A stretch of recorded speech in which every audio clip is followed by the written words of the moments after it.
Alright, so this is our AP Chem Chapter 8 lesson video, and this is part 2. I'm going to cover section 8.4 and 8.5 because 8.5 is kind of long. And there's a little math question in 8.4 that's a little bit long. So anyway, let's go ahead and get started. So bond polarity and electronegativity. A lot of this is going to be reviewed from honors, but remember, sometimes you need a little review. But there will be one new math question. But in all the old AP exams that I've looked through, I've never actually seen this math question on there, but I'm still going to cover it just in case, but just know you probably will not ever be asked it. So the concept of bond polarity helps describe the sharing of electrons between atoms. So are they being shared equally? Is one of the atoms pulling the electrons a little bit closer? So when two identical atoms bond, the electron pairs must be shared equally. So for example, Cl2 or H2. H and H would have the same strength, and so they're going to share those electrons equally. However, a nonpolar covalent bond is one in which your electrons are shared equally, but we're also going to learn about a polar covalent bond, and that's where they're shared unequally. So if you have two of the exact same atom or two atoms with the exact same electronegativity, they will share equally, and that's called nonpolar because there's not two different sides or two different poles. A polar covalent bond is one where one of the atoms exerts a greater attraction for the bonding electrons than the other. If the difference in the relative ability to attract electrons is large enough, an ionic bond is formed. Okay, so what happens in a polar bond, so for example, H and F.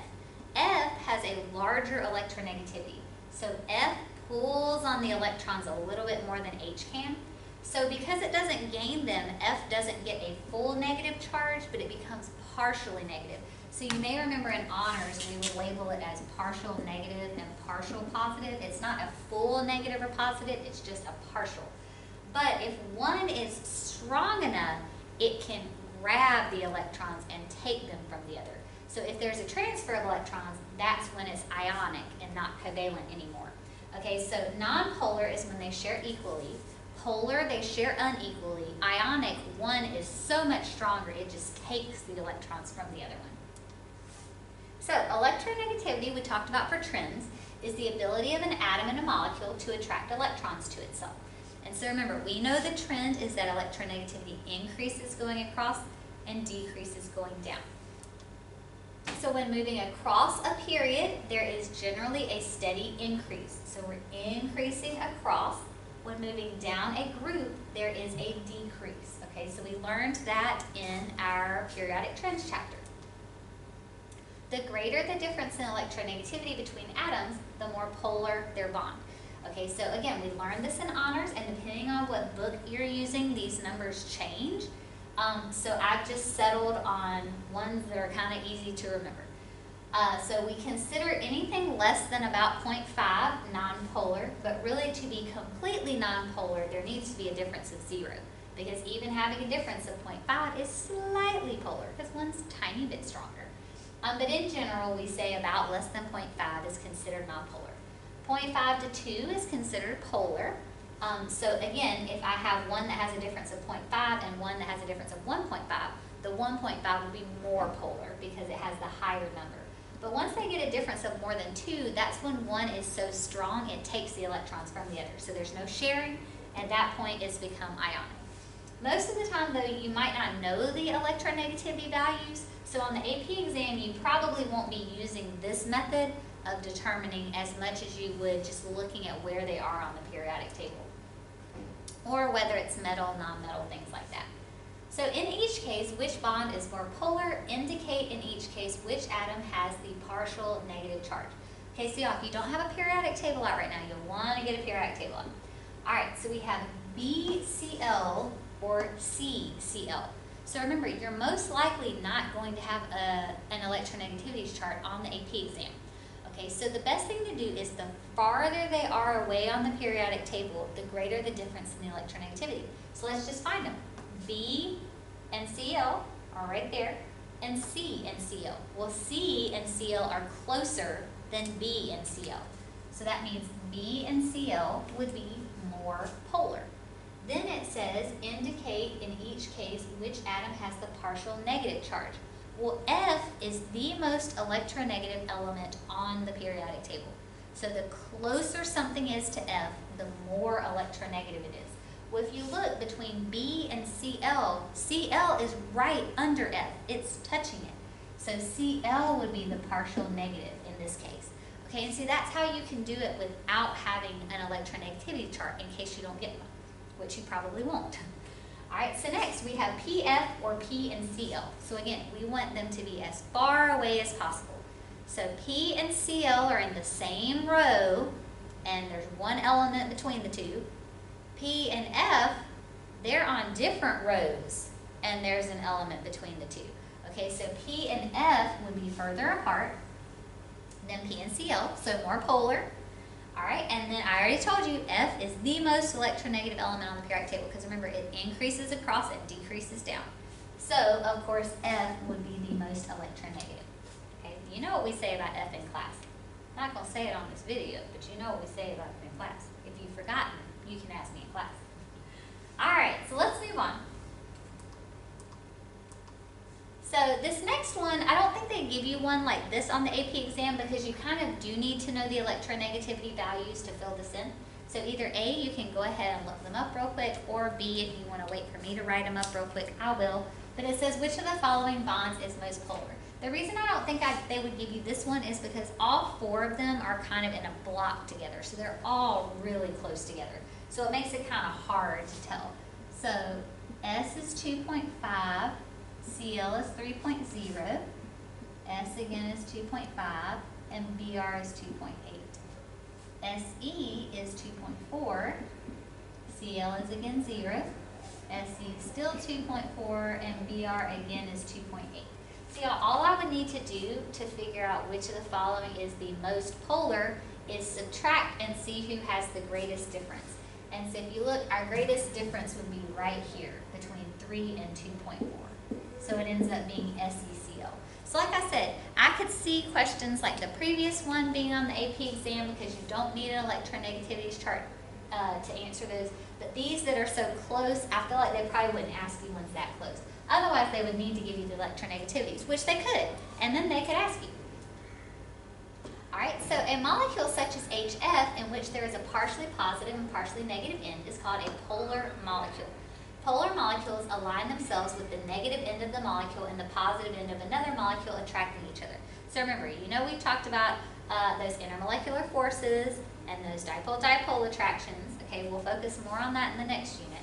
All right, so if we have the partial positive and negative, if another molecule comes near it, the negative end of that molecule would attract to the positive. Like they wouldn't want the two positives near each other. Okay, because of course opposites attract. So, dipole moment. So this, I put a little skip at the top, probably because, again, you're most likely not going to see this, but I'm still going to cover it just in case, because that's the way I am. All right, so you can actually calculate the number of a dipole moment. Like in class, in honors, we would just kind of, remember how we would decide which side's partial negative and partial positive, and then we would draw the dipole moment as an arrow with a plus on one end? Okay, that's more likely what you would be expected to know, is which direction is a dipole pointing. But just in case, we can calculate a dipole too.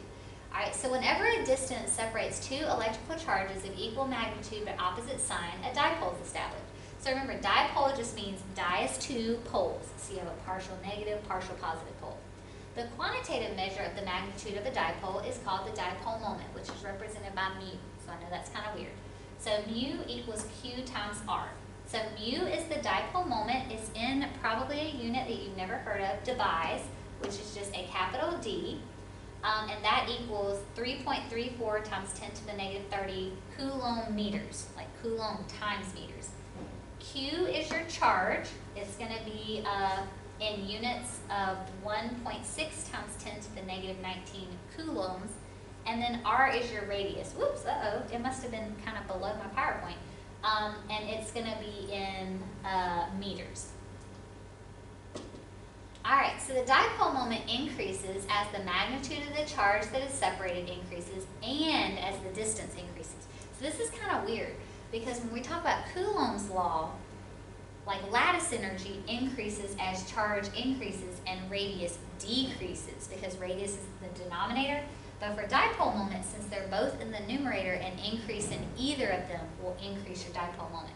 So think of it this way. Remember, a dipole moment is talking about two different poles. So the bigger the radius, the better you can get two different sides. If you kind of think of it like that, you can get your partial positive and partial negative. And that's just because it's Q times R. And again, R is your distance between and Q is your charge. Alright, so let's look at the first one together. We'll do some calculations. Thankfully there's only two because I'm not going to lie, these are kind of long. Like my first one kind of goes a long way, but there's a lot of unit changing in these. Alright, so it says calculate the dipole moment in device that would result if the charges on H and Cl atoms were +1 and -1 respectively. Okay, so we know that it's not a +1 and a -1, of course, because that would imply a full charge, and that's just a dipole moment. But it's saying if those were the charges, calculate the dipole moment. Alright, so we know that our dipole moment equals Q times R, or our radius, okay, or our distance between the two. And most of the time you'll actually see these as lowercase. It's just that the font that I picked is in all caps, so, you know, we're just dealing with that there. Alright, so the first thing we need is, oh, okay, I was about to say, I'm missing a number here. Okay, so it tells us the bond length is this right here, but it gives us an angstroms. So I need meters to be able to plug in for my R. Okay, so the first thing I need to do is change this. So I have 1.27 angstroms, and so hopefully you remember angstroms. 1 angstrom is 10 to the -10 meters. Okay, so I'm going to do my 1 angstrom, my 10 to the -10 meters. And so I end up getting 1.27 times 10 to the -10 meters. Alright, so that's what I'm allowed to plug in for my R now.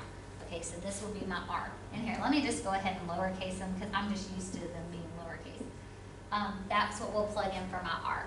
Alright, now remember I told you that your charge is going to be in units of 1.6 times 10 to the -19 coulombs. So like if it tells me +2, I need to multiply this number by 2.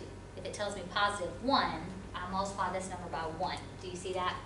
So it tells me it's positive and -1. So that means my Q is actually going to be that 1.6 times 10 to the -19 coulombs. So once I know that, I can just plug in. So my Q is the 1.60 times 10 to the -19 coulombs times my R, which is 1.27 times 10 to the -10 meters. Okay, so like I said, y'all, for these, it's just tricky because of units. Like you have to have meters and you have to have your unit of charge, all right, which is sometimes called E. E equals. All right, so once I multiply, I get 2.032 times 10 to the -29. A coulomb and a meter do not cancel, so I keep both of them. It's coulombs times meters. All right. So, oh, sorry, we're not done yet. Oh, goodness. See, units. All right, so I got the dipole moment in coulomb meters, but it wants it in debye. Okay, so now we got to convert. So remember, I told you over here the conversion. 1 debye is 3.34 times 10 to the -30 coulomb meters. So then I can just switch it. Oh, I hope y'all can see over here. I'm putting my 1 debye on top, my 1D on top, 3.34 times 10 to the -30 coulomb meters on bottom. And so once I do that, here I'll come back into the light. I end up getting 6.08 debye. And so that would be my dipole moment in debye. Okay, so see here we had calculated dipole moment, it just wasn't in the unit that they wanted, it was in coulomb meters. Okay, so that's what I'm saying about these. It's not actually hard, it's just you got to check all your units. So, for part B, it says the experimentally measured dipole moment of HCl is 1.08 debye. So clearly, we were way off. We got 6.08 debye. So that means that these aren't the actual charges. So it says, what magnitude of charge in units of E on the H and Cl atoms would lead to this dipole moment? So in other words, now we have the dipole moment. We're trying to work our way to charge. We still have the R, okay, but we've got to figure, and we have the dipole moment. But remember, to use this formula, dipole moment needs to be in coulomb meters. So the first step I need to do is change debye back to coulomb meters. Okay, because I don't have a lot of room, I'm going to erase this top one, and I'm going to work it out right up here, because I feel like if I write near the bottom, y'all might not be able to see it. So we're going to do this one right up here. Okay, so I start with my 1.08 debye. Okay, so first step is I need to fix that. So I can say, okay, 1 debye is 3.34 times 10 to the negative 30 coulomb meters. And the other thing that kind of throws y'all off on these is just, it's weird units you're not used to. But remember, y'all, don't be scared of units. You know how to follow the golden rule. So I multiply those and I get 3.6072 times 10 to the negative 30 coulomb meters. Okay, so now I have something to plug in for my dipole moment. Remember, our formula is mu is Q times R. So I have something for dipole moment, I have something for R, so I need to solve for Q. So of course Q is mu, gosh, for some reason all of a sudden I forgot how to draw mu, divided by R. Okay, and remember, we already changed this to meters in the previous question. Like in the previous part, we already decided this was 1.27 times 10 to the negative 10 meters. Okay, so I'm still going to use that same number. All right, so I'm ready to solve for my Q. So my Q is my 3.6072 times 10 to the negative 30 coulombs times meters divided by my R, 1.27 times 10 to the negative 10 meters. So my meters cancel, and so what I ended up getting was 2.84 times 10 to the negative 20 coulombs, because my meters cancel. But see how it says we want it in units of E? That means we want it in a normal unit. Like, is it positive 2? Is it negative 3? Is it positive 1.8? Is it negative 0.2? Because we're going to get a partial, we're not going to get a whole number here because it's a dipole. Okay, so remember, we're just using this right here. Okay, that this many coulombs is a charge of 1. Alright, so I take my coulombs and I throw my coulombs on bottom because we're following the golden rule. So 1.60 times 10 to the negative 19 coulombs is 1. Like I said in the earlier, we call it E. Alright, so once I divide, I get 0.1775 E. So what that means is H is going to have a positive 0.1775 charge and Cl will have a negative 0.1775 charge. So see, notice it's not a whole charge, it's just a partial charge. All right, so, that was a lot of units. See, I love units and converting those. So I really like these, but most other people do not.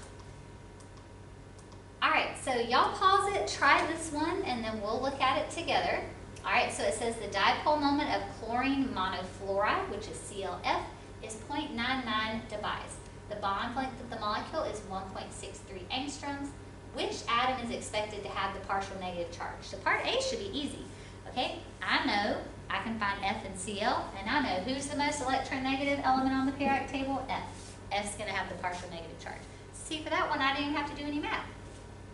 Then it says, what is the charge on that atom in units of E? So now we got to do one similar to part B on the sample problem I just showed you.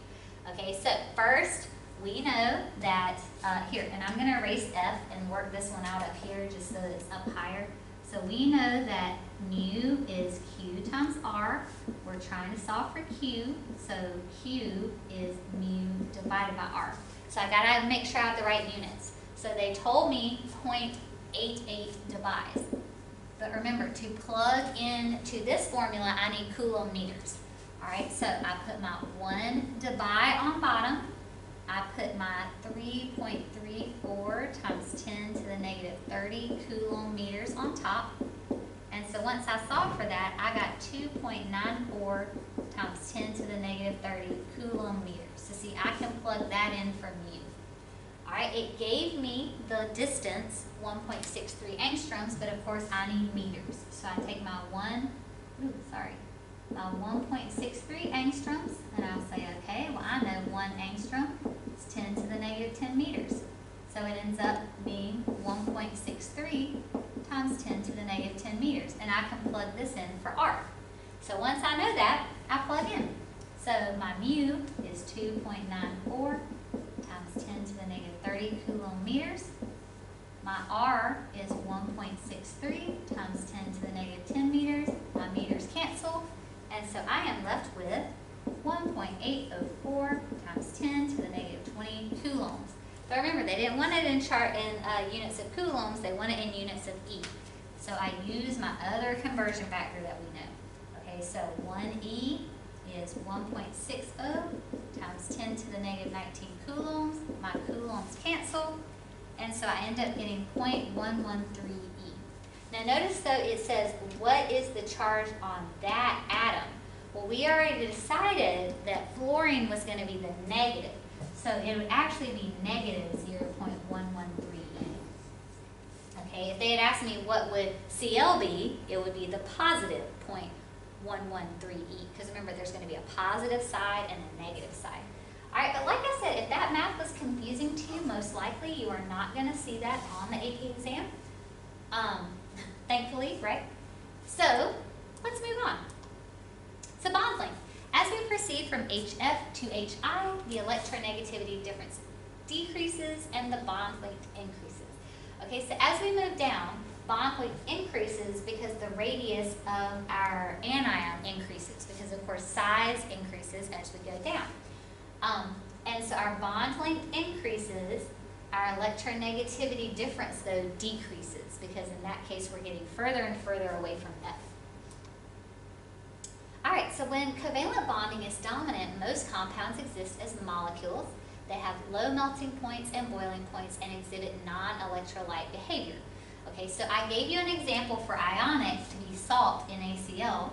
For covalent, a good example to remember is just water, H2O. So see, it's two nonmetals, melting point, boiling point pretty low, not an electrolyte. Water by itself does not conduct electricity. When ionic bonding is dominant, so remember that would be like salt in ACl. Most compounds are brittle solids, have a crystalline lattice structure, have high melting points, and exhibit strong electrolyte behavior. Now remember, y'all, salt can't conduct electricity when it's in its solid form, but if it's molten or aqueous, it can.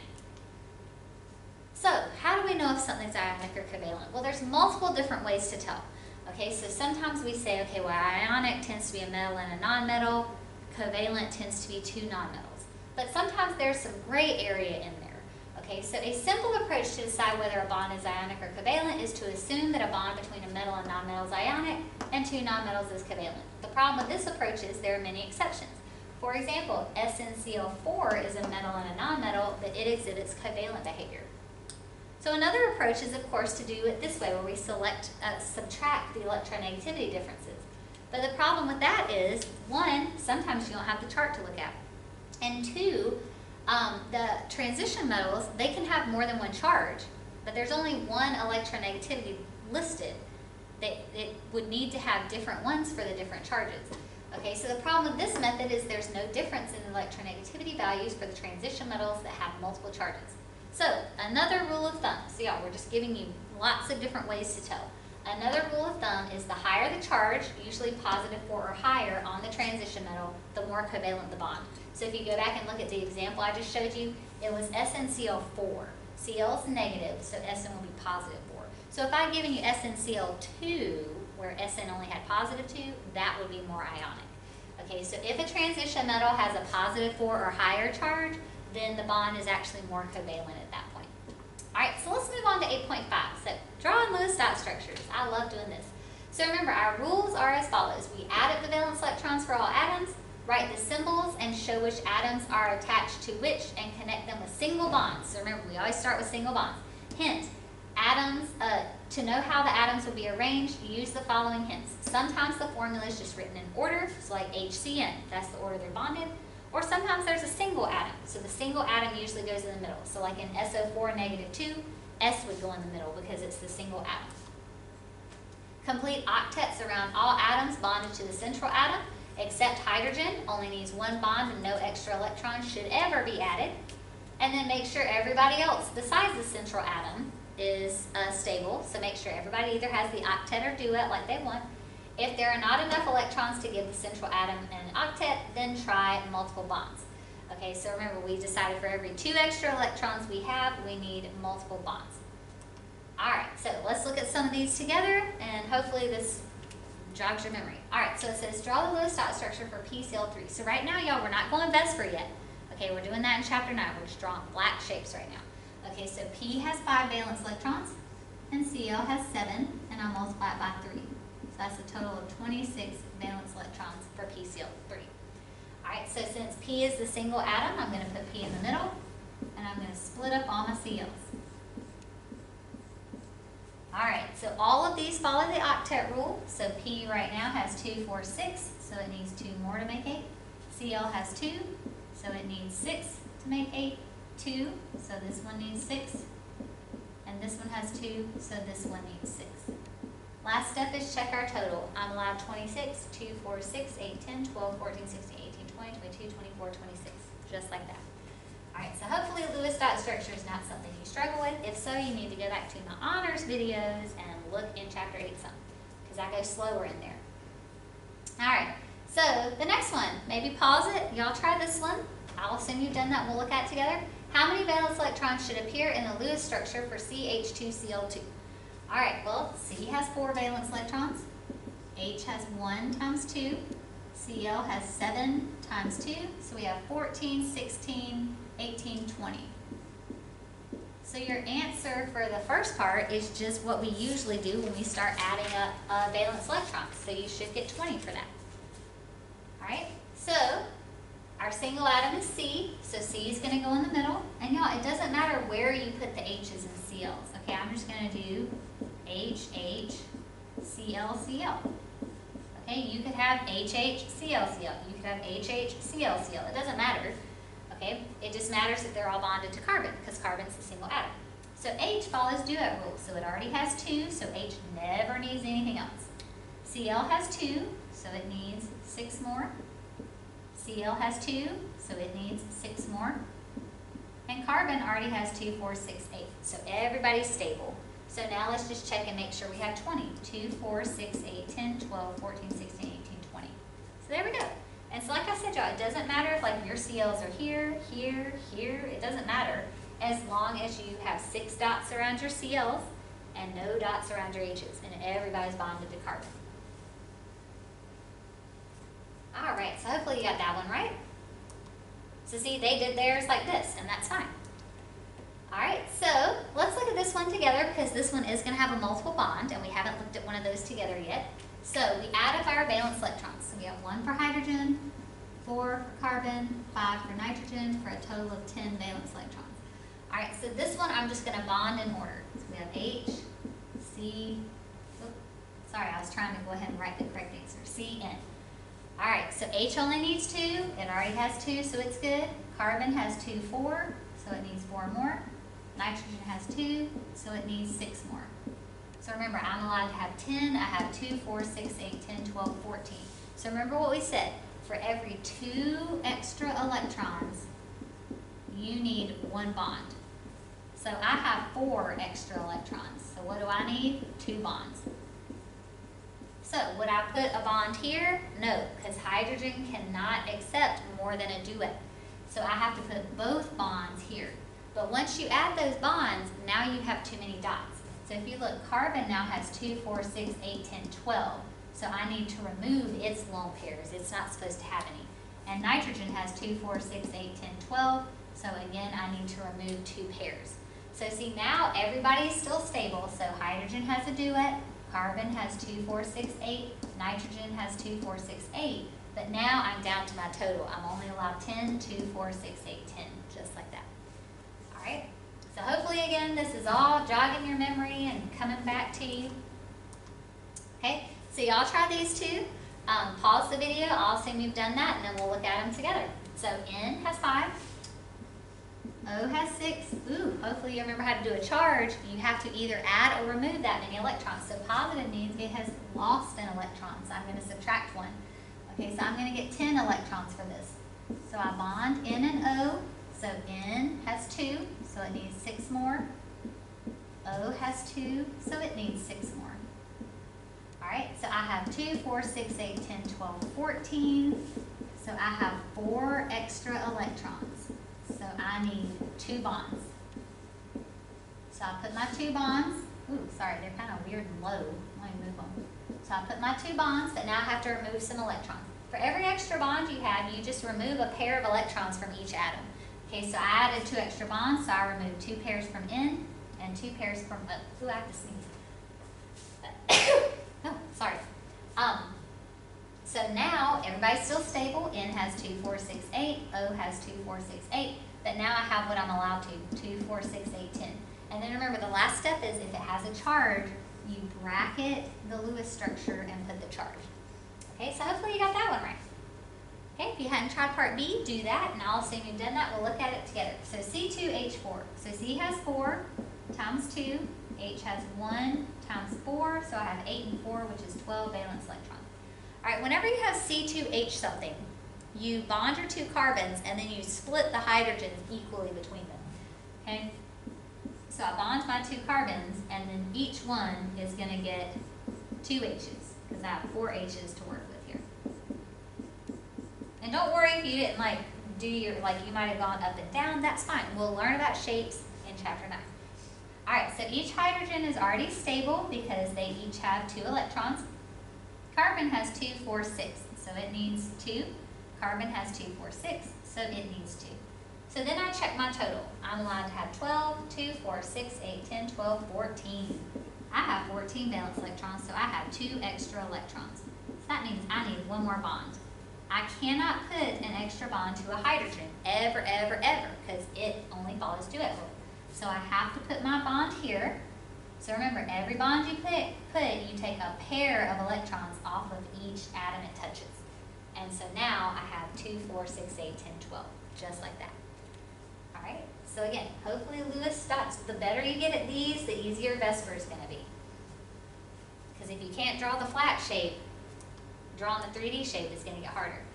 All right, so we'll look at this one together. It says draw the Lewis structure for Br O3 negative ion.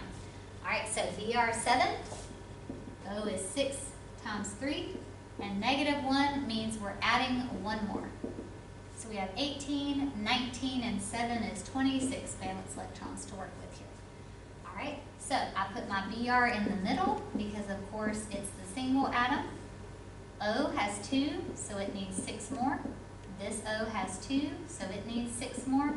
This O has 2, so it needs 6 more. Br has 2, 4, 6, so it needs 2 more. Once I add up, I'll just go ahead and tell you it's 26, so you don't have to watch me count. So it's good to go, but because it has a charge, I'm going to bracket it and put the charge, just like that. All right?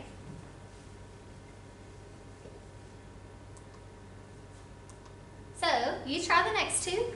I will assume you've done that, and I will go ahead and do these with you. So Cl is 7. O is 6 times 2, and negative 1 means I'm going to add 1 more. So I have 12 plus 8, which is 20 valence electrons to work with. Cl is going to go in the middle because Cl is the single atom. I'm going to bond my oxygens. So O has 2, so it needs 6 more. Cl has 4, so it needs 4 more. O has 2, so it needs 6 more. I'm allowed 20, 2, 4, 6, 8, 10, 12, 14, 16, 18, 20. I have the right amount, so last thing I do is bracket it and put a charge. So hopefully you got that right. All right, last one, PO4 negative 3. So phosphorus has 5, oxygen has 6 times 4. Negative 3 means I add 3 more. So we have 24 plus 8, which is 32. P is going to go in the middle because it's the single atom. I'm going to bond all my oxygens. O has 2, so it needs 6. O has 2, so it needs 6. O has 2, so it needs 6. And O has 2, so it needs 6. Whew, goodness. And then P has 2, 4, 6, 8. All right, so I'm not going to count for you. It's 32 if you count it up, so we don't need any multiple bonds. And so then, because it does have a charge, though, I will bracket the whole thing and put the charge. Now, I do want you to know that P can accommodate more than an octet, so sometimes if you look up phosphate, they'll show some double bonds on your oxygens, and that's okay. We'll talk about that when we get to formal charge. Okay, but if on the AP exam they just ask you to draw a valid Lewis dot structure, this is a valid one. Okay. And both of these, I couldn't find a good picture that had it in the brackets, so I just put a little reminder. All right, so let's look at some formal charge real quick. So the formal charge of an atom in a molecule is the charge the atom would have if all the atoms in the molecule had the same electronegativity. So remember, that's not true. So formal charges are not real charges, okay? It's just like a bookkeeping method for us to figure out what would be preferred. So formal charge is the valence electrons from the periodic table minus the electrons in the Lewis structure. But in the Lewis structure, if there's a bond, you only give it half of those electrons. Because think of it this way, if they're each donating one, they really only own the one they started with. Okay, so you'll always give it half. So like if I was trying to figure out formal charge for O right here, O starts with 6. Here we gave it 1, 2, 3, 4, 5, 6. So when you're doing formal charge, just count 1 from each bond. So 6 minus 6 is 0. So O would have a formal charge of 0. Like if I wanted to do carbon right here. Okay, carbon normally has 4 valence. It has 1, 2, 3, 4 from the bonds. So it would also have a formal charge of 0. All right, so how do you know what formal charges you want? Well, when more than one Lewis structure can be drawn for a molecule, formal charges can be used to pick the most accepted structure. So there's 2 things that we look for. 1, we want to choose a Lewis structure where either all of the atoms have formal charges of 0 or at least most of them do. Or we want it to be the closest to 0, like we prefer a positive 1 to a positive 2. In general, we choose the Lewis structure in which any negative charges reside on the more electronegative atoms. So if you can't get everything to be 0 and you have to have some positives and negatives, we want the negative to be on the most electronegative atom because that would just make the most sense. Alright, so let's look at what one of these looks like. So it says, the following are possible Lewis structures for the thiocyanate ion, which is NCS negative. Determine the formal charges on all the atoms in each of the structures, and then say which structure is preferred. Alright, sorry, I'm just looking at how close we are to the end. Okay. Alright, so for N normally has 5 valence electrons. Here, I've given it 1 from the bond, 2, 3, 4, 5, 6, 7. So N right here is negative 2. C normally has 4. I gave it 1, 2, 3, 4. So it's 0. S starts with 6 on the periodic table. I gave it 1, 2, 3, 4, 5. So it's positive 1. And then we just go to the next one. So N has 5 from the periodic table. In our picture, we gave it 1, 2, 3, 4, 5, 6. So notice, for each bond, I'm only counting 1 electron. All right, carbon has 4 from the periodic table. We gave it 1, 2, 3, 4. So carbon again is 0. S has 6 valence on the periodic table. We gave it 1, 2, 3, 4, 5, 6. So it's 0. All right, we move on. N starts with 5 on the periodic table. We gave it 1, 2, 3, 4, 5. So it's 0. Carbon has 4 on the periodic table. We gave it 1, 2, 3, 4. So it is 0. And S has 6 on the periodic table. We gave it 1, 2, 3, 4, 5, 6, 7. So it's negative 1. All right, so it says which is preferred. Well, I can already see that 2 of them have 2 zeros and negative 1s. Oh, sorry, this should say negative 1. So I can already tell this one's not preferred because only one of them is a 0. But now that I have these, a 0, 0, negative 1 and a 0, 0, negative 1 are the same. So that's when I want the negative to be on the more electronegative element. So y'all, I'm picking between N and S. Remember, F is the most electronegative element, followed by O and N. Remember we talked about hydrogen bonding? N, O, F are the 3 most electronegative elements. So that means I want my negative to be with N. Okay, so the most electronegative elements are N, O, F, with F being number 1. Okay, so I want my negative on N, so that means this is my preferred structure right here. Okay, because that puts the negative with the more electronegative. All right, so hopefully that wasn't too bad. So let's look at, oh, there we go. Okay. So y'all try this one real quick. I'll assume you've done that, and we will look at it together. Because I'm not going to lie, my lunch is about to be over, so I need to hurry up. All right, so it says the cyanate ion, which is NCO negative, has 3 possible Lewis structures. Draw all 3 Lewis structures, label the formal charges on the atoms, and indicate the preferred structure. All right, so y'all, N has 5, C has 4, O has 6, negative 1 means plus 1 more. So I have 16 valence electrons to work with. Okay, so I have N, I have C, I have O. So N, I'm just going to draw these real fast to make everybody stable so we can hurry up and get the 3 structures. All right, so that makes everybody stable, but I'm only allowed 16. I have 2, 4, 6, 8, 10, 12, 14, 16, 18, 20. So I need 2 bonds.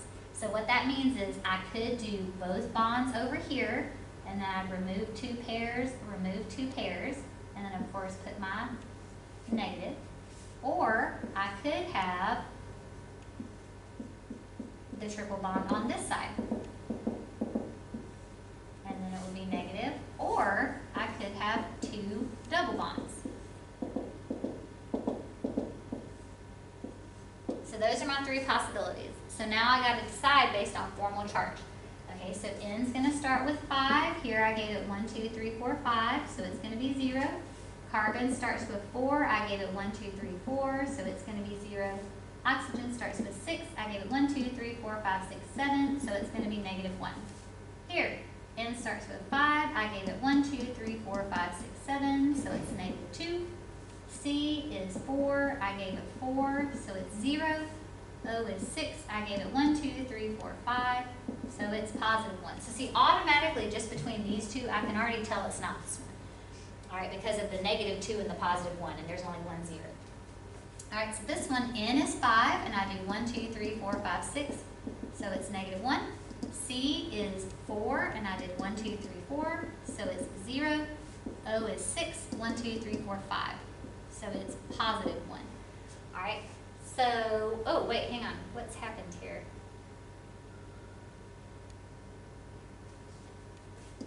Oh, okay, I just did it wrong. Your formal charges should always add up to be the charge of the molecule. So that's why I immediately knew I did something wrong. Sorry, there was 6 here. All right, so y'all, we just need to decide, is O or N more electronegative? Well, if you look at the periodic table, O is closer to F. O is more electronegative, so I want O to be the negative. So this would be my preferred structure. All right, so really the only new thing in this video, because I believe that's the last one, yep, it is. The only new thing in this video probably was formal charge. We barely hit on it in honors. Sometimes I don't have time to get to it at all. But the loose dot structures and all of that stuff, you should have just been jogging your memory. So hopefully formal charge isn't too bad.